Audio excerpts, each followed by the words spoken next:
Hi guys, I'm back. I'm not dead anymore. So this is gonna be a Nagito X listener audio. And honestly, I've been really stumped with this one specifically.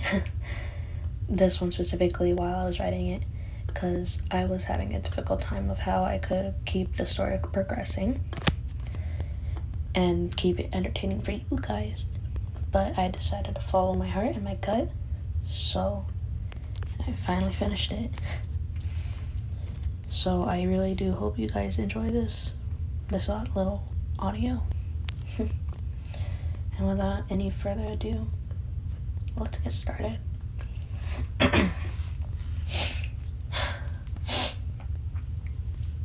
You come home tired after a long day of working at the Future Foundation.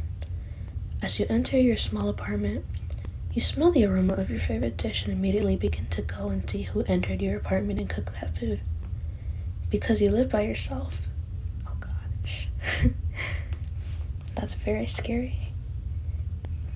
As you peer into the kitchen, you see a familiar face.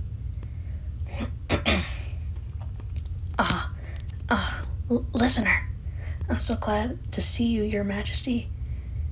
You question the name and ask him how he came into your apartment.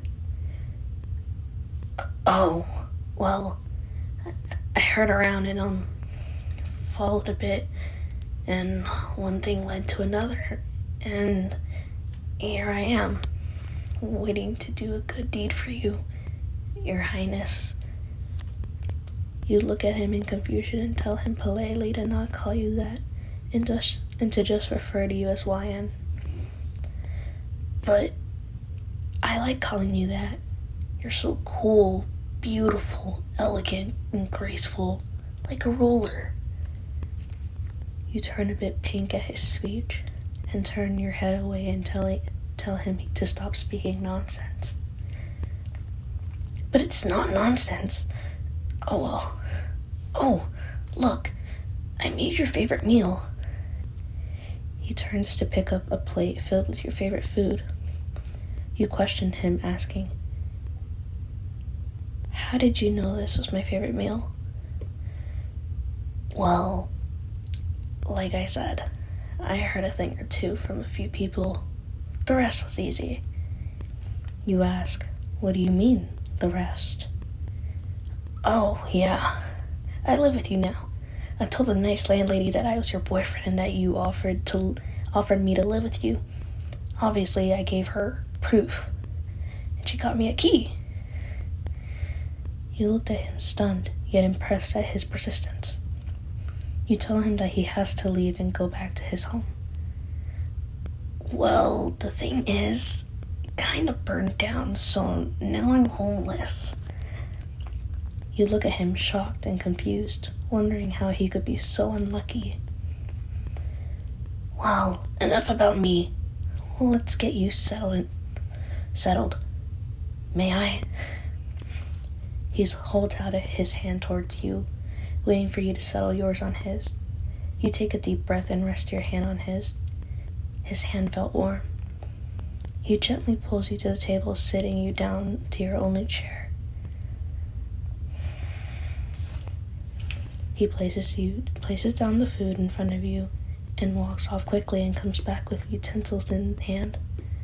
Depending on your favorite food and how and what you eat it, depends on the sequence of events, if they come sooner or later. So if your favorite food involves it doesn't require utensils, it's sooner, this next sequence of events comes sooner. But if it takes longer, you use bread, maize, if you're Mexican, any of that, then the sequence will come much more later, because he will be cooking it. Anyways, back to this. Once he sets down the utensils or just sets down the plate or whatever, he crouches down near the table, watching you eat. You ask him what he's doing, and he responds, "Looking at you, my little ray of hope. You're so beautiful. I can't keep my eyes off you. You're so beautiful, Your Highness. You choke on your food as quick as he could. Nagito handed you your favorite drink and patted your back. Here, drink this. It'll help. You take the drink from his hands and drink some of it. You thank him for the drink and thank him for the food. He bows a bit and says, "It was my pleasure, Your Highness.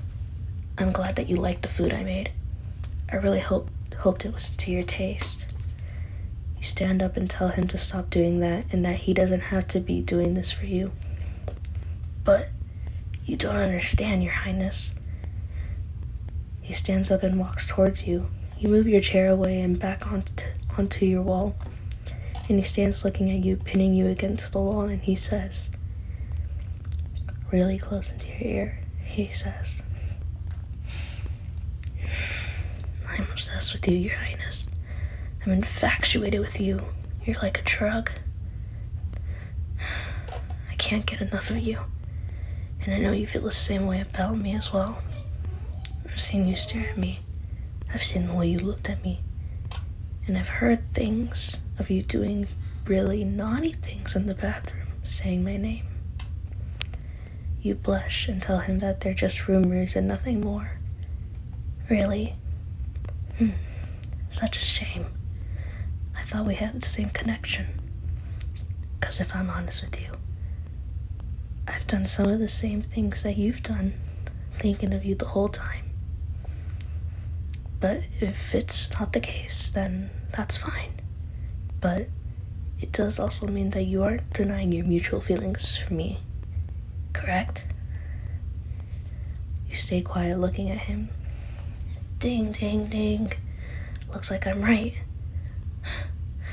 Well then. He backs away from you, giving you air to breathe again, saying, "Let's get you in the shower. I know it's been a long day, so you should go get washed up. I already went and used the shower for myself. I hope you don't mind." You nod, confused and dazed after that heated moment with him, and walk to the bathroom, locking it behind you. You breathe a sigh of relief and get undressed and hop into the shower.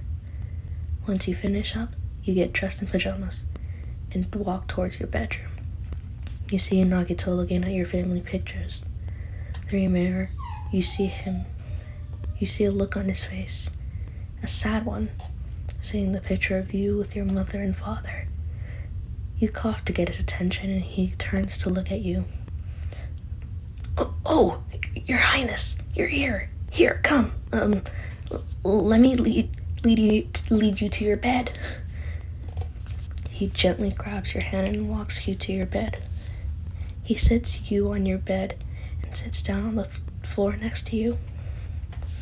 You tell him that to get off the bed and that to just come and lay with you with a very sassy attitude. He looks at you, shocked, but his shock turned into love and he gets up and takes off his shoes and gets in bed with you. Your Majesty, this may seem a bit forward and out of nowhere, but can I snuggle with you? You blush and tell him yes. He cuddles up to you and puts his head close to your neck, and you start to doze off as you feel something softly kissing your neck. You open your eyes and feel Nagito giving you neck kisses. You ask him, what's he doing? He says, I hope you don't mind. I just want to lull you to sleep. That's all and nothing more. You look at him and see him looking at you with innocent eyes that make you blush and heave a sigh, telling him that it's okay for him to continue.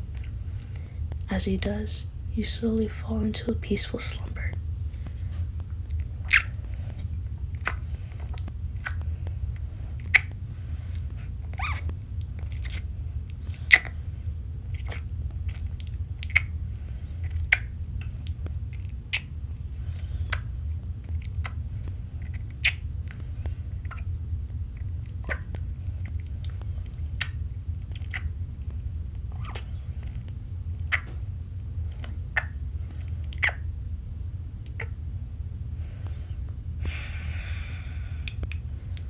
love you, listener.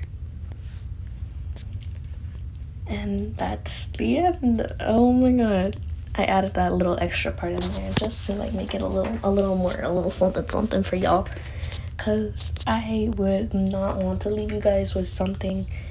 I wanted to leave you guys with something nice at the end, so that way you guys didn't just have like a, oh, well, that was not as interesting as I'd hoped for it to be. You know? I feel like I should have done a little more for that, but it's okay.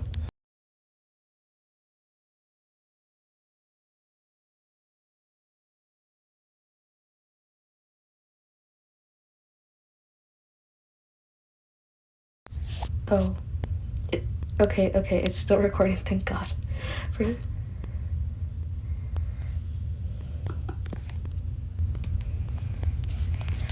Hi guys, I'm back.